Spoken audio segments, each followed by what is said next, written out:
বিসমিল্লাহির রহমানির রহিম। আজকে সারাদিনের নিউজ।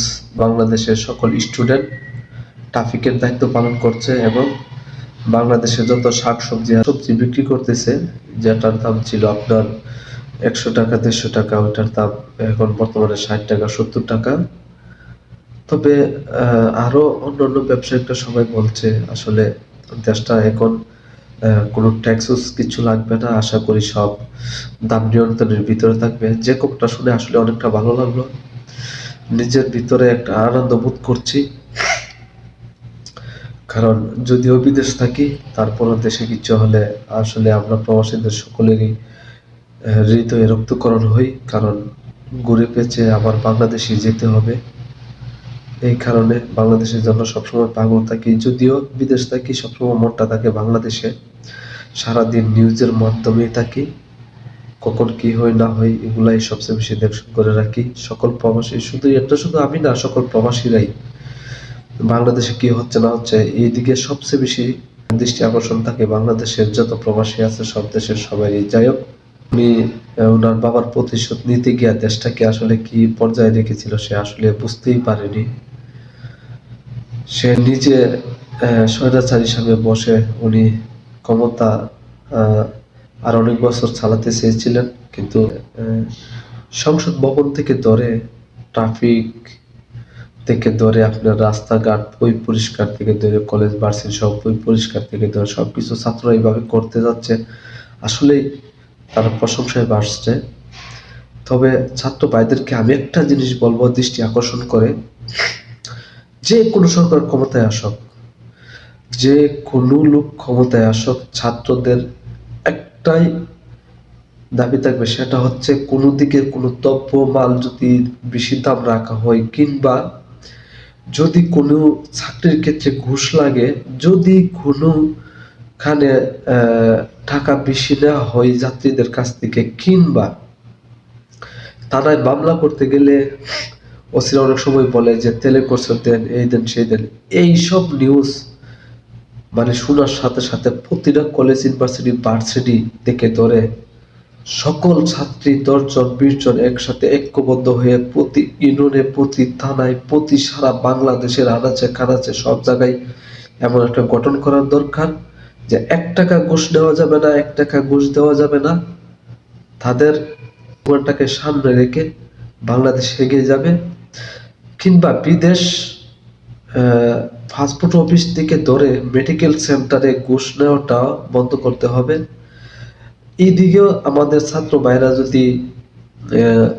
ভাইরা যদি এদিকেও একটু ভূমিকা রাখে, তাহলে মনে হয় বিদেশ প্রবাস যারা আসতে চায় তাদের জন্য খুব একটা ইজি হবে। দেখা গেছে কি, প্রবাসে আসার সময় একটা লোক তাকে আনপিট করে রাখে, বলে ওই সমস্যা এই সমস্যা বলে ওনার কাছ থেকে টাকা নেওয়ার জন্য তারা পায়তারা করে। এইটা বন্ধ করতে হবে। পাসপোর্ট অফিসের ঝামেলা বন্ধ করতে হবে, মেডিকেল সেন্টারের ঝামেলা বন্ধ করতে হবে, প্রবাসীদের এয়ারপোর্টের ঝামেলা, সবকিছুই ঝামেলা শেষ করতে হবে। আর বর্তমানে পুলিশের বিষয়টা হচ্ছে, সবাই যে পুলিশ আপনার কাউকে ধরে নিয়ে, তো ওনার কাজ কিন্তু থানাতে নিয়ে ওনাকে রাখা, তারপরে হাইকোর্ট থেকে যদি বলে ওনাকে রিমান্ডে দিয়ে কিছু বলার, তখন বলতে পারবে। এছাড়া যদি কোনো পুলিশ কাউকে অত্যাচার করে থাকে, আইন নিজের হাতে নেবেন না, সেটা জানাবেন, 10-20 জন ছাত্রছাত্রীকে জানাবেন, তারা হয়তো এটাকে উদ্যোগ নেবে, অথবা থানায় নতুন ওসি আসলে ওনার আমলে এই বিষয়টা দিবেন। আর দয়া করে কেউ মারবেন না, আমার বিশেষ করে অনুরোধ, কেউ কাউকে মারবেন না। আপনারা অভিযোগ আপনারা জমা দিবেন। তবে আর নিউজ চ্যানেলগুলা দালাল যত আছে, বিশেষ করে আওয়ামী লীগের দালাল ব্যারিস্টার সুমনকে সবাই অনেক ভালো বলে, কিন্তু সে আসলেই ভালো না। কারণ ওনার ভিডিও অনেক আগে এটা বের হয়েছিল, যে জায়গায় আমেরিকা গিয়ে বলছিল যে যদি আওয়ামী লীগ সরকার যদি ক্ষমতায় না আসে, তাহলে আমরা দেশে থাকতে পারবো না। আর সে যদি ভালো মানুষ হতো, সে দল বিদেশ যেত না, দেশেই থাকতো। কারণ সবাই জানে আসলে সুমন যে একটা সরকারের দালাল ছিল সেটা প্রমাণিত। সে গাছের সেই রাস্তার কুটি সাইডে পড়ে রয়েছে, সে কয়েকটা লোক দিয়ে ইন্ডিয়া চাইনিজরা লাইভ করে সেটা মানুষের কাছে একটা হাইলাইটস হওয়ার চেষ্টা করেছিল, চেষ্টা করে এদের এলাকা উন্নয়ন করছে, ঘর দিছে, বাড়ি দিছে, এগুলো আসলে খার, এগুলা কেউ জানে না। ওনার নিজের টাকা দেয়, নিজের এক টাকা দেওয়া কোনো কিছু করছে না, বরং সে সে পাচারকারীদের মধ্যেও তার নাম আছে। কারণ সে ছেলে সন্তান, বউ বাচ্চা আমেরিকা ইউএসএ পড়াশোনা করে দেশ থেকে টাকা দিচ্ছে। এটা কি পাচার না? কারণ কোনো কোনো লোক যদি পড়াশোনা কিংবা কিছু করে, তারা বড় হয়ে যাবে, কলেজ ইউনিভার্সিটি শেষ করে বিদেশ পড়াশোনার জন্য যখন যাবে, তখন তাদের জব করে সরকার। প্রতিটা দেশেই এরকম সিস্টেম আছে যে কোনো স্টুডেন্ট এসে আমার দেশে চাকরি করবে এবং পড়াশোনা করতে পারবে, এমন সুযোগটা সবার কাছে আছে। তা না করে উনি দেশ থেকে টাকা দিয়ে তার স্ত্রী সন্তান এদেরকে পড়াচ্ছে। সো এই দিকেও তার নাম আসবে আমি আশা করি। তো আওয়ামী লীগ ঘুরে পেয়েছে, যত আওয়ামী লীগ আছে কেউ ভালো না। আজকে কিছু আওয়ামী লীগের, এই কথাটা না বললে নয়, আজকে কিছু আওয়ামী লীগের জ্বলে পড়ে চারকার হয়ে যাচ্ছে।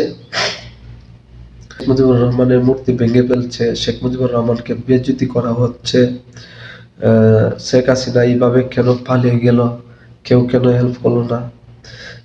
তারা হচ্ছে তারা হচ্ছে মানে ছাটা, পাও ছাটা লোকগুলা ছাড়া এই সমস্ত মন্তব্য কেউ করবে না। কারণ লিগেল কথা, আপনারা যখন আওয়ামী লীগ সরকার ক্ষমতায় ছিল, যখন দুর্নীতি করছিল, তোমরা তো কোনো আওয়াজ তোলনি, তোমরা তো কোনো প্রতিবাদও করোনি।